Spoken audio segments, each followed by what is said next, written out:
रहे हैं प्रवीण प्यारे लाल की आवाज में।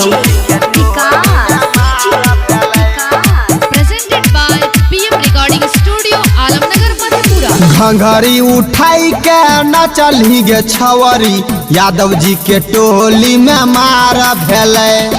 घंघरी उठाई के न चली गे छवरी, यादव जी के टोली में मार भेले।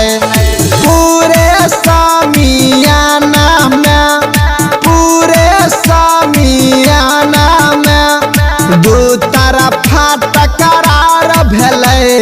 घंघरी उठाई के न चली गे छवरी, यादव जी के टोली में मार भेले। घंघरी उठाई के न चली गे छवरी, यादव जी के टोली में मार भेले।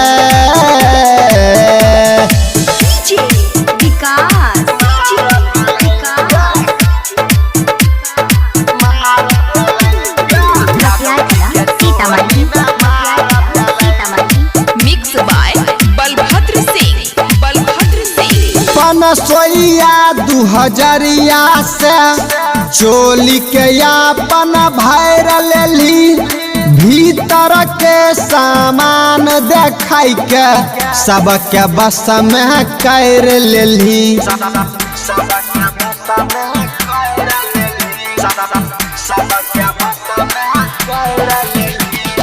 पनसोइया 2000 से चोली के यापन भैर लेली, भीतर के सामान देखाई के सबके बस में कर लेली।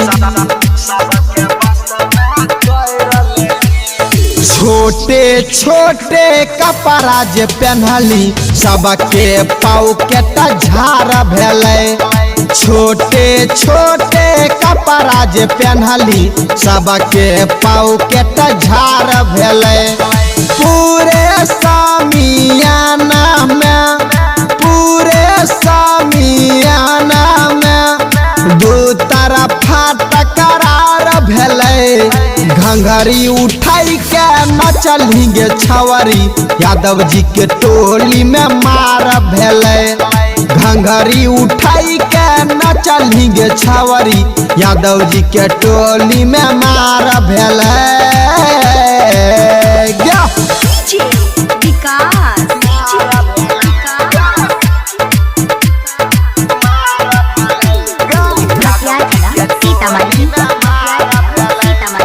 Presented by PM recording studio Alamnagar Madhepura. सूरज सूर्या कहे छो, एना नहीं तू ऐठगे।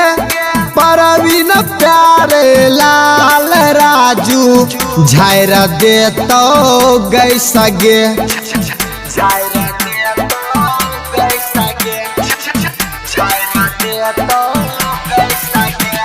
सूरज सूर्या कहे छो, एना नहीं तू ऐठगे।